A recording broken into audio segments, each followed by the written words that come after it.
Australia மற்றும் இங்கிலாந்து அணிகள் மோதிக்கொள்ளும் ஆஷஸினுடைய 5வது இறுதிமான டெஸ்ட் போட்டியினுடைய 4வது நாள் ஆட்ட முடிவு நேற்றைய நாளில் நிறைவுக்கு வந்திருக்கிறது. ஆஸ்திரேலிய அணி மிகப்பெரிய பலமான ஓட்டத்துக்கு இப்போ தள்ளியிருக்கிறார்கள். 567 ஓட்டங்களை குவித்திருக்கிறது, சகல விக்கெட்டுகளையும் இழந்து. அணியினுடைய அணித்தலைவர் ஸ்ரீ சுமித் நேற்றைய நாளில் சதம் ஒன்றை பூர்த்தி செய்திருந்தார். அவருடைய 37வது சதம் நேற்றைய நாளில் 138 ஓட்டங்கள் பெற்றிருந்த வேளையில் ஆட்டமர்ந்து சென்றிருந்தார்.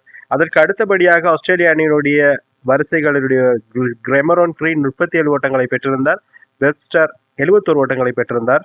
இதன் போது ஆஸ்திரேலிய அணி முழுமையாக 567 ஓட்டங்களுக்கு சகல விக்கெட்டுகளை இழந்த நிலையில் இரண்டாவது இன்னிங்ஸை ஆரம்பித்த இங்கிலாந்து இதுவரை 302 ஓட்டங்களுக்கு 8 விக்கெட்டுகளை இருந்திருக்கிறது. ஒருவர் மட்டும் நின்று இப்போது தாக்குப்பிடித்துக் கொண்டிருக்கிறார். அணியினுடைய ஜக்கப் பெத்தல் 142 ஓட்டங்களை பெற்றிருக்கிறார். மற்றபடி சொல்லும்படியாக ஹரிப்ரோக் 42 ஓட்டங்கள், டங்கிட் 42,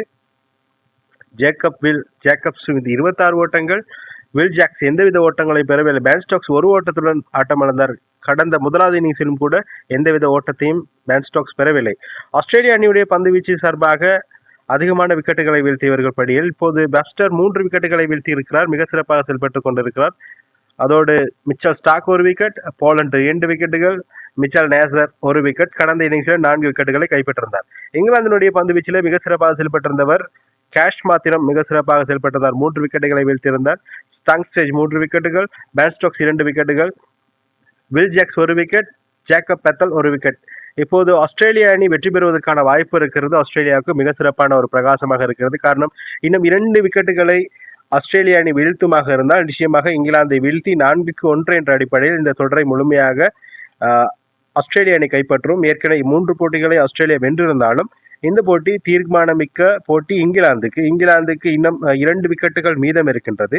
இன்னும் நாளைய நாளில் ஒருவேளை முழுமையாக இங்கிலாந்து ஆட்டமிழக்குமானால் இங்கிலாந்துக்கு ஓட்ட நிர்ணய நிற்கும் ஆஸ்திரேலியாவுக்கு குறைந்தபட்சம் 150க்குள் வைக்குமானால் சில வேளை ஆஸ்திரேலியா நாளைய நாளில் முழுமையாக வெற்றி பெறுவதற்கு வாய்ப்பு இருக்கிறது. எது எப்படி இருந்தாலும் டெஸ்ட் கிரிக்கெட் போட்டியினுடைய 5வது நாளிலே ஒரு சிறப்பான ஒரு ஆட்டத்தை இங்கிலாந்து வெளிப்படுத்தி இந்த போட்டியை 3-2 என்ற அடிப்படையில் வெற்றியை பதிவு செய்து ஒரு ஆறுதல் வெற்றியுடன் நாடு திரும்புமா என்பதை பொறுத்திருந்தான் பார்க்க வேண்டும். மிக முக்கியமான தொடராக கருதக்கூடிய இந்த தொடர் ஆஸ்திரேலியாவுக்கும் இங்கிலாந்துக்கும் மிக முக்கியமானது.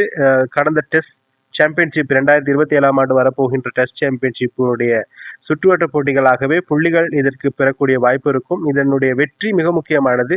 தொடர்ந்து ஆஸ்திரேலிய அணி டெஸ்ட் சாம்பியன்ஷிப்பிலே முதலாவது இடத்தில் இருந்தாலும் இந்த வெற்றி இங்கிலாந்துக்கு கிடைக்குமாக இருந்தால் சில வேளை இங்கிலாந்தும் இந்த சுற்றுவட்டினுடைய போட்டித்தன்மை மிக்க ஒரு அணியாக மாறும் என்பதில் எந்த மாற்ற கருத்தும் இல்லை. என்னுடைய காணொலிகள் பிடிச்சிருந்தால் சப்ஸ்கிரைப் பண்ணுங்க, லைக் பண்ணுங்க, கமெண்ட் பண்ணுங்க. நானும் உங்களுக்காக தினம் புதிய விளையாட்டு தகவல்களோடு வந்து சேருவேன். நன்றி, வணக்கம். நாளைய நாளில் புதிய காணொலியோடு சந்திக்கிறேன். நன்றி.